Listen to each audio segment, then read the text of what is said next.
Welcome back. Well, we have Dr. Darren Moore joining us this morning in our Medical Monday segment to talk about a hard but very much needed talk about, an important topic to talk about, and that is depression. So, Dr. Moore, thank you so much for joining us this morning. Thank you. So let's first talk about postgraduate depression. Now, this is something that a lot of people might not know, but it affects millions of people across the country.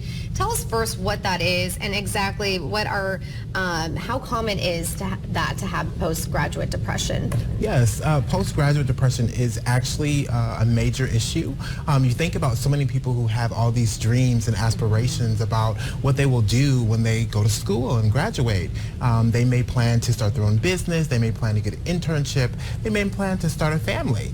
And so sometimes they realize that there's a difference between their expectations and then the reality of the workplace and the workforce, and that can lead to some issues around depression. Yeah, that's very interesting, especially with all the colleges that we have here. And so what are some of the signs that someone might think that they have depression, or some of the symptoms? Sure. I think one of the things that we want to look for is for any individual that may start to isolate themselves, anyone that has a change in their mood or their behavior, someone that may have an experience with excessive eating or not eating at all.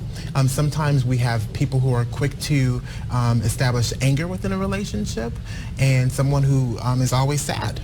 Definitely. And so when do you think someone should seek medical help if they're starting to feel some of these symptoms? I think immediately. I think if you feel like you're dealing with depression, or if you think that someone else is dealing with depression, you should make sure to contact a medical professional. And when I say medical professional, I think about someone who is a primary medical professional, but also a mental health professional, which is my background. Oh, right, definitely. And something else that has been talked about a lot, but still a lot of women might not know what they are going through after having a baby, is postpartum depression. So talk a little bit about that. Absolutely. Postpartum depression is actually more common than you know.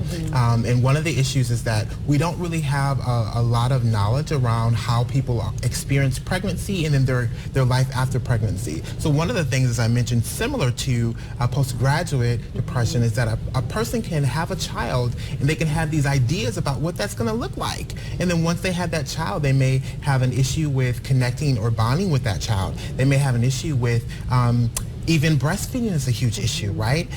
So there's so many different things that can happen that are different than what we thought or we expected that can contribute to some of that depression. Right, and you know, depression is just, there's a huge array of different kinds of depression you can feel, because another one, I know we keep kind of jumping around, but this can affect anyone, is also seasonal depression.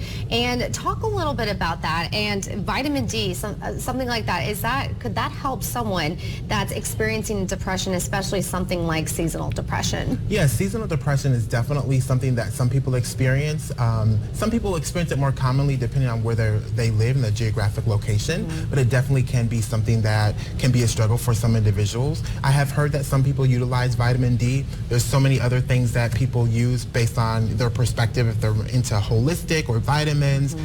So it really depends on what your interests are, but I would definitely get the recommendation of a medical professional, specifically regarding that, and then also a mental health professional. Right, and you hear this a lot. Is it called ecotherapy? And someone might not know really what that is, but that's getting outside, getting some fresh air. So does something like ecotherapy just dive in a little bit more about what that means, and does that help, just experiencing the outside with helping your symptoms of depression? Absolutely. I think especially if you're in a geographic location that's more pleasant, but I think this could also be something that could be resourceful for individuals regardless of where you live. It's more or less about getting exposure, right? Sometimes you just change your mindset, you change your location, you change, your surroundings, and that can help to change the dopamine levels in your brain. It could give you energy and help you feel less depressed. A lot of great tips right here, and like we were saying, just depression, it goes over an array of different symptoms and feelings. But if someone would like to reach out to you, Dr. Moore, and talk a little bit about if they're experiencing some of these depressions or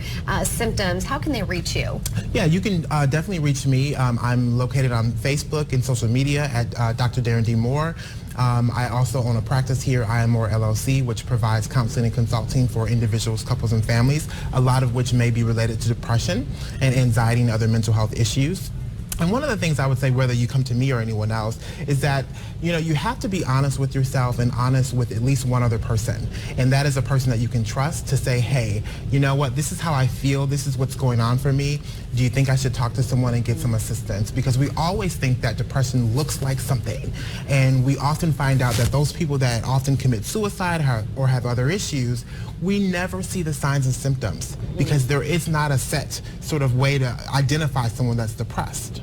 Well, it's very important to have you on and just talk about it. It's okay to talk about it. I mean, it's present, it's here, and it's okay to reach out to someone and talk about this topic. Absolutely. Thank you so much, Dr. Moore, for coming on. We appreciate it. Thank you. All right, we'll be back after the break.